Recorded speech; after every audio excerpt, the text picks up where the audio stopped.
Hi everyone, in this video we are going to see third sum of ledger. So question என்னன்னு பார்த்துடலாமா?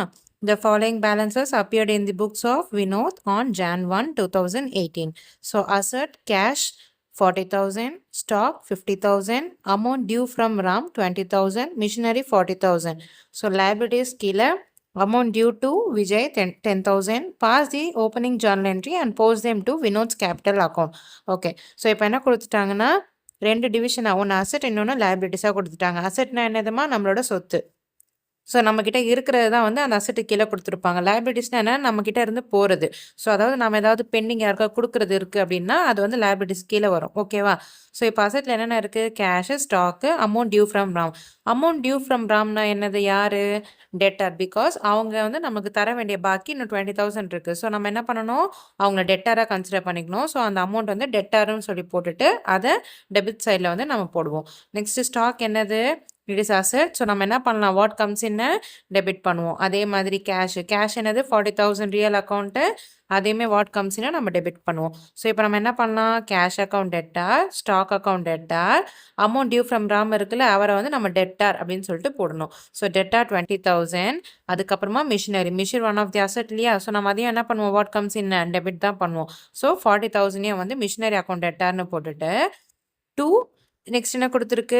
Amount due to Vijay. So நம்ம வந்து கொடுக்க வேண்டிய balance இருக்கு இல்லையா? அதை நம்ம என்ன பண்ணுவோம்? டியூ டு விஜய் அப்படின்றது யார்? அது கிரெடிட்டர். ஸோ நம்ம அவங்கள என்ன பண்ணுவோம்? கிரெடிட் பண்ணுவோம். ஸோ நம்ம என்ன பண்ணலாம்? டு விஜய் அக்கௌண்ட் ப்ராக்கெட்டில் கிரெடிட்டார்னு போட்டுக்கோங்க 10,000 போட்டுட்டு அப்புறம் டிஃப்ரென்ஸ் அமௌண்ட் இருக்கும் இல்லையா? அந்த டிஃப்ரென்ஸ் அமௌண்ட்டை தான் நம்ம வந்து கேபிட்டல் அக்கௌண்ட்டில் போஸ்ட் பண்ணுவோம். ஓகேவா? இப்போ அது என்னென்னு பார்த்துடலாமா? ஸோ ஃபஸ்ட்டு என்ன பண்ணலாம்? ஃபார்மேட் எழுதிக்கலாம். In the books of mister Vinod opening entry எழுதிட்டேன். அதுக்கப்புறம் ஜேர்னலோட ஃபார்மேட் என்ன? Date, particular, JF, debit and credit எழுதியாச்சா? அடுத்தது என்ன எழுதணும்? இயர் கொடுத்துருக்காங்க இல்லையா? ஸோ 2018 எழுதியாச்சு. அதே மாதிரி Jan 1 கொடுத்துருக்கு.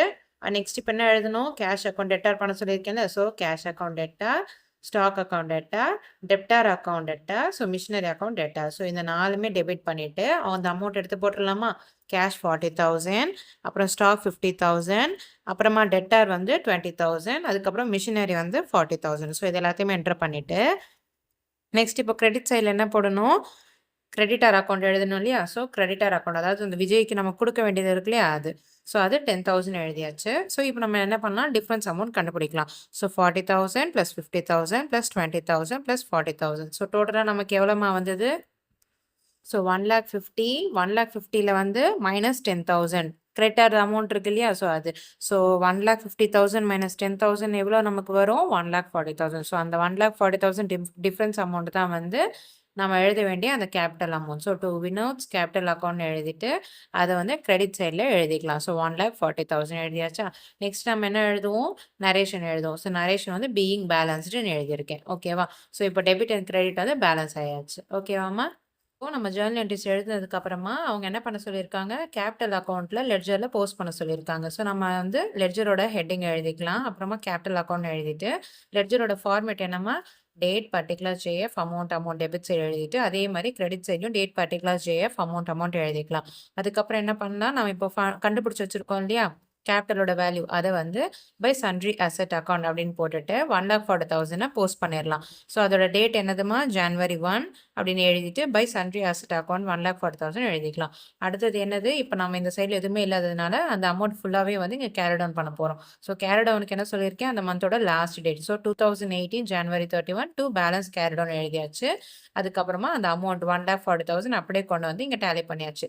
ஸோ இங்கேயும் 1,40,000 இங்கேயும் 1,40,000. ஸோ ரெண்டுமே டேலி ஆயிடுச்சா? அடுத்து என்ன பண்ணணும்? இப்போது கேரி டவுன் பண்ண அமௌண்ட்டை நெக்ஸ்ட் மந்த்துக்கு ப்ராட் டவுன் பண்ணணும். ஸோ நான் என்ன பண்ணுறேன்? அதை நெக்ஸ்ட் மந்த் டேட் எழுதணும். எப்பயுமே வந்து கேரி டவுனுக்கு அந்த மந்தோட லாஸ்ட் டேட்டு, ப்ராட் டவுனுக்கு நெக்ஸ்ட் மந்தோட first date. So February 1 by balance brought down எழுதிட்டு 1,40,000 எழுதி முடிச்சிடலாம். ஸோ இதோட இந்த சம்ம முடியுது. In next video we will see fourth sum. Thanks for watching.